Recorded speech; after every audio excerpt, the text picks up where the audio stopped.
something of exactly 10.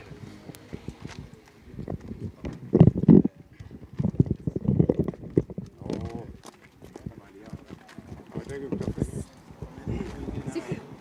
Sifu unaniudia. Siwezi shika zote.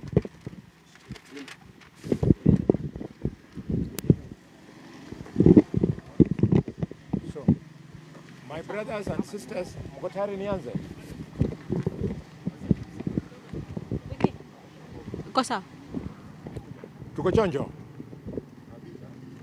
I'm not usually in the habit of reading things when I'm talking to the public, but because this is a very delicate legal issue, Malemba, I have to be cautious. Niko hapa leo na wenzangu ambao wanawakilisha nyumba zetu zote zilizoko hapa Kakamega kulingana na tokeo ambayo ilisababishwa na kifo cha mfanyikazi wangu Kizito Moi Amkune. Kilichosababishwa ni kwamba kulitokea tetesi eti mimi nimeua huyo mfanyikazi wangu, na hayo madai ilitolewa na mwanabiashara ambaye anafanya kandarasi na county government ya Kakamega kwa majina Cleophas Shimanyula Toto. I therefore have the following statement to read. This is a media briefing on the death of Kizito Moi Amkune. Kizito Moi Amkune was my bull. Kizito Moi Amkune was my fighter bull caretaker who served me faithfully for around 20 years. On the evening of 27th of January 2024, he was gored to death by fighter bull Inacio. His body was found lifeless in a pool of blood and mud on the morning of 28th of January 2024. The police took over and moved the body to Kakamega County Referral Hospital mortuary after sealing the scene of the incidents.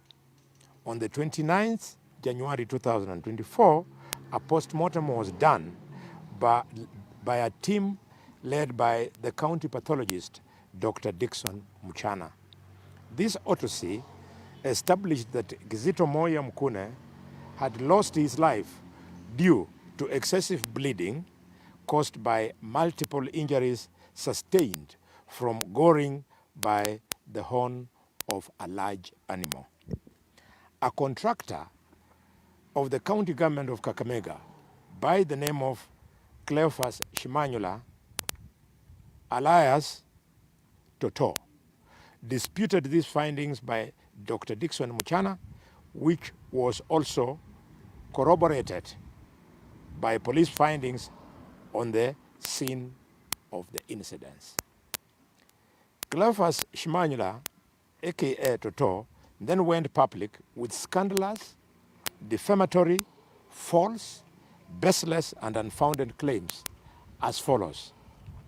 1, that Kizito Moi Amkune was not killed by a bull, but that he was attacked by me, Senator Dr. Boni Khalwale, and that I stabbed him with a knife, causing his death.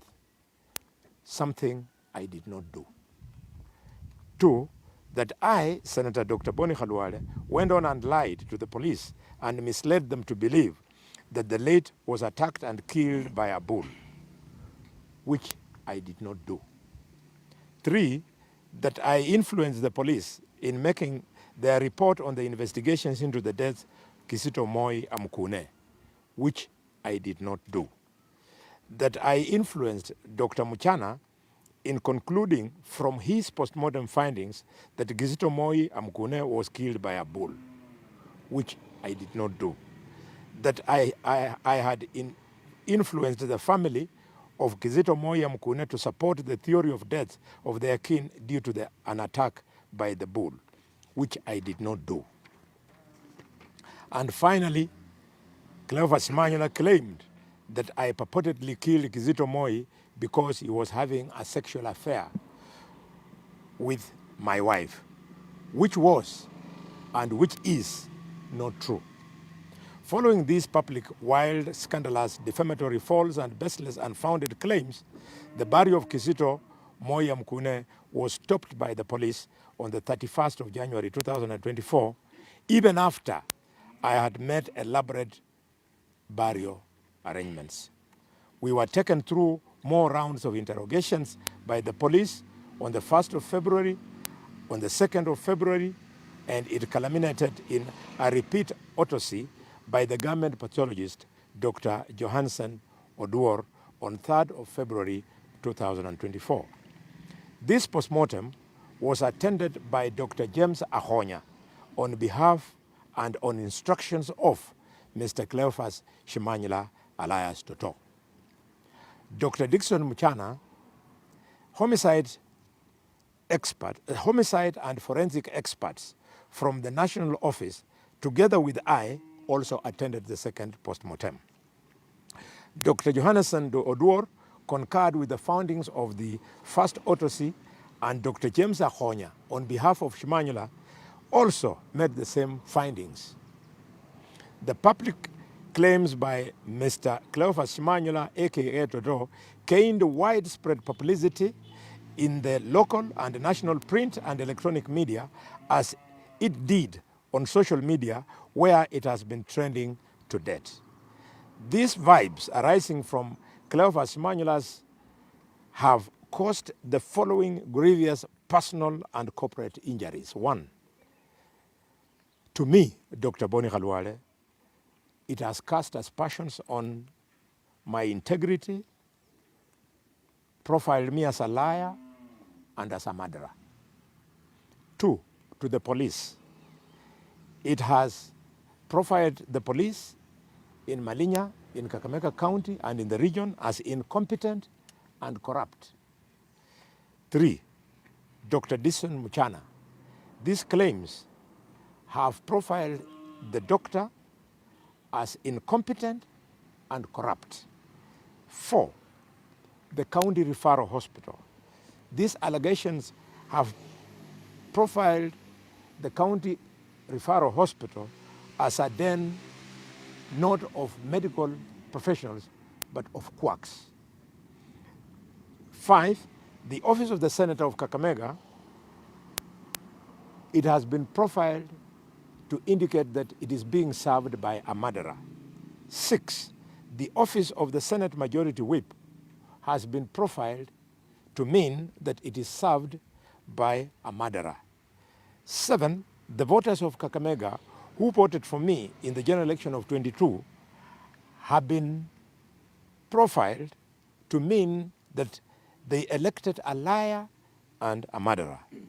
8, all the people of Kakamega, estimated at around 2.6 million, who I represent, have been profiled to mean that their representatives is a liar and a murderer.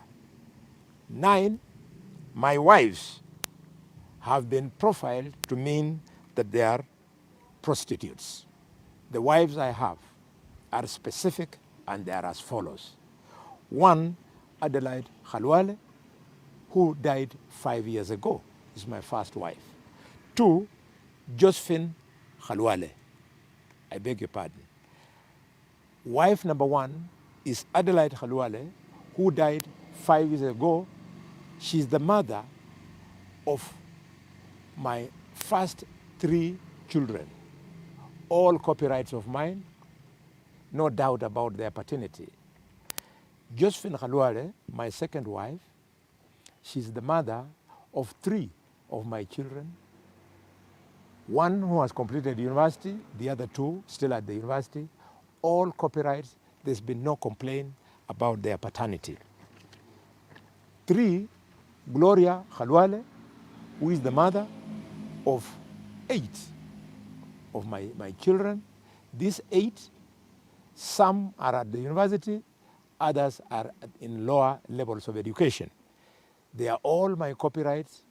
They have never had their paternity in doubt. And finally, Diana Khalwale, mother of 3, all of them in lower levels of education. The 3 children are my copyrights. Number 10, aggrieved is the family of Khalwale. They are being profiled as a home of a murderer. And 11, the culture of the Abakak Mega who practice bullfighting. I am the patron of that community. I am in our local palace referred to as Iriru, Yabakak Mega. An honor that you cannot rise to by claim, that you earn by demonstration over decades how you defend the community and the culture. They have been profiled as having identified a community leader who is a liar and who is a murderer. I wish to report today that I have recorded today a formal complaint with the police at Malinya Police Station and handed over the matter to my lawyers for further action in Nairobi. The further action, for clarity, involves a number of suits. We are proceeding and suing the contractor of Kakamega, Cleophas Shimanyula, aka Malala. Oh, their cousins are here. So we are suing the contractor of Kakamega, I beg your pardon, Mr. Cleophas Shimanyula Toto. I'm suing. My wives are suing. My children, who are also adults, are suing. The parents of my wives are suing. The police will make up their own minds if they want to sue. I think they are going to. From what I have heard when I was reporting the matter, Dr. Muchana is going to sue if he so chooses. So we would like Cleophas Shimanyula Toto to come and present evidence that we are, all of us, all these people, we are who he claims that we are. I have built a public service image of over 30 years, some of those years as a doctor, and many of the other years as a political leader in this country. I have never been involved in a scandal. I have a spotless career of integrity, and therefore I'm going to pursue the contractor of Kakamega County to its logical conclusions. And I will use all my talents and resources to test the veracity of his statement and make sure that all aggrieved parties are properly compensated for the serious damage. Tomorrow, I will do a press conference in Nairobi that we shall be led through by my team of lawyers who will tell the country how they will proceed thereafter. I would like, for the sake of only 3 people, the youth of this county, the women of this county, and the men of this county, to allow only 3 people to chip in before you ask any question.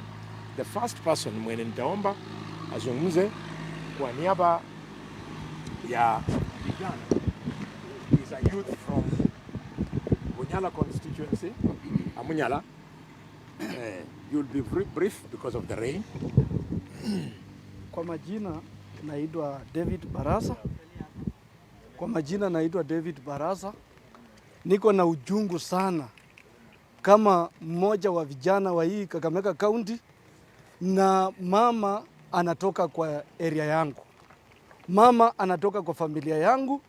Hata mimi mheshimiwa nataka kukuambia, as the community of Panyala, we are going to sue Toto Cleophas Shimanyula kwa sababu we are very much worried. Our sister might end up losing the marriage because of such a stupid things.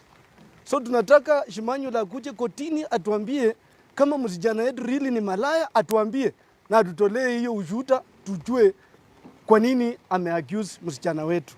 Na watu wa Navakholo tumekasirika, tuko na majungu sana. Tunaenda kuchukua hiyo action Kesho pia mimi naenda kuandika statement na Bakholo kama ndugu ya mama ambaye amechafuliwa jina. Asanteni. On behalf of our women, welcome. Mama, very fast, the rain is Mimi coming. ninaitwa Pamela Mirikao. Nimesimama hapa kwa ajili ya kulalamika kwa ajili ya wamama wote Kenya nzima kuanzia Kakamega County kuchafuliwa jina ya kwamba tunaweza lala na wafanyikazi. Hiyo ni ishara ya kuonesha kwamba wamama si wachafu wa kufanya jambo kama hilo. Kwa hivyo tunasimama na kusiu ya kwamba Mr. Toto ametuharibia jina na anastahili explain kwa nini ametuharibia jina kama wamama. Biblia inasema usishuhudie uongo kwa jambo ambalo haujui. Nimesema hivyo kama pastor. Asanteni. I come from Butere sub-county. Wamarama, nyumba ya Wamarama, Butere sub-county. Alafu mwisho kabisa kwa niaba ya wanaume ninaita Newton Akwati. Okay, asante sana. Majina yangu ni Newton Muyira Werangai. Natoka Lugari. Mimi ni mtachoni. On behalf ya watu wa Lugari wenye wamekuwa marafiki sana wa waseneta, kwanza tunasema pole kwa yaliyotokea na tunasema pole kwa familia ya marehemu Moi kwa yote yaliyotokea. Lakini watu wa Lugari, we stand to condemn the statement of one Toto kusema kuwa Senator Boni Khalwale alihusika na kifo cha marehemu Moi.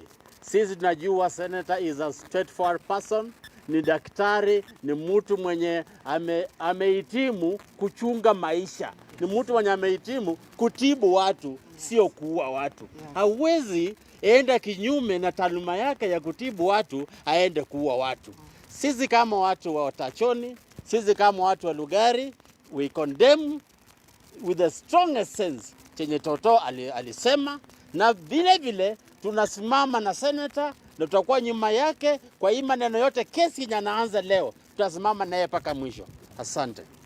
Thank you. Media, here are copies of the statement. Unaweza chukua kila mtu with plan enough. Nimeona mko 13. Okay? Naona mvua ndio hiyo. Then keep it.